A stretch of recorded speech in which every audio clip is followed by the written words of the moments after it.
in a little shop halfway between Shawano and Clintonville. And there's a big hole here where the gasoline had rusted through the tank. Jim Pop has his hands on a 1968 1.5 horsepower Probably it was made to be a canoe motor. Johnson outboard motor, his latest restoration project. I'm not married, so I don't have the family thing to worry about.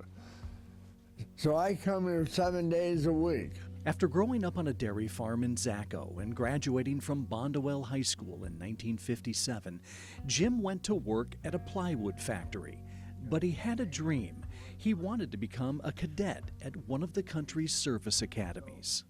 And my local 8th district representative gave me a principal appointment to West Point, where I really wanted to go. I got there in 1960 and graduated in the class of 1964. A second lieutenant in the Army, Jim was assigned to the 101st Airborne Division, where he became a paratrooper.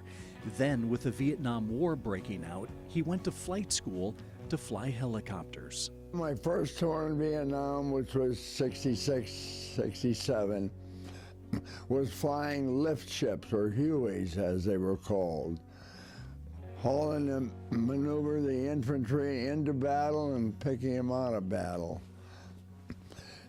And then I came back and became an instructor, and my second tour in 1970, 1971, I got qualified in a Cobra gunship.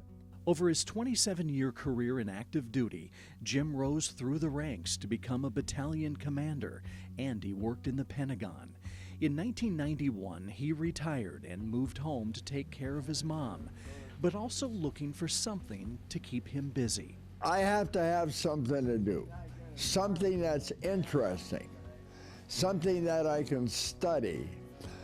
Well, let's see, what did I do as a kid? I fooled around with cars, I fooled around with motorcycles, and the opportunity just weren't there.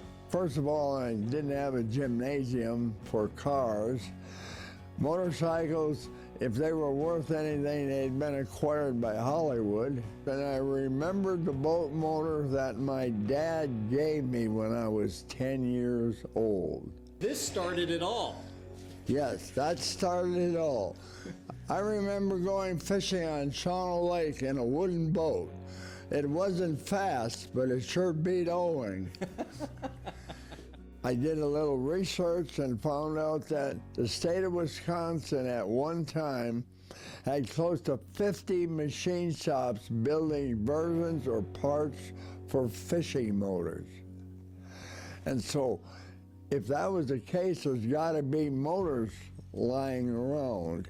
So in 1995, Jim opened a repair shop with a strategy. The repair business was to gain access. The person whose motor you fix might have an uncle or a dad or somebody else that has an old motor that hasn't run for years lying in a garage.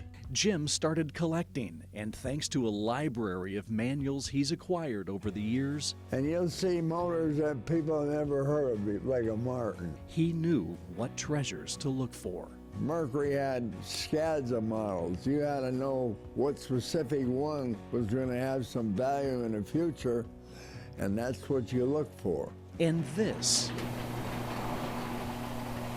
is Jim's collection today. More than 80 outboard motors dating back all the way to 1923 through the early 70s. Of which probably 40 have been worked on and are ready to run. And the other 40 are completed, just needs time. I need time. And winter's not opportune. Two of Jim's favorites were made by the Oliver Tractor Company in the 1930s. He has others. This motor came out of a haymow, and I've had this motor running. 25 horsepower and was labeled the Big Twin. When customers catch wind of Jim's collection, they can't believe their eyes. I was just amazed. They're works of art, actually. And the big three have always been Johnson, Evinrude, and Mercury. And I don't fool with the foreign motors because there aren't any antiques. They didn't show up until middle 70s, maybe. At this point in his life, at the age of 83, there is one question Jim keeps getting asked. What are you going to do when you pass away? What's going to happen with all these motors? And that's kind of a quandary for me.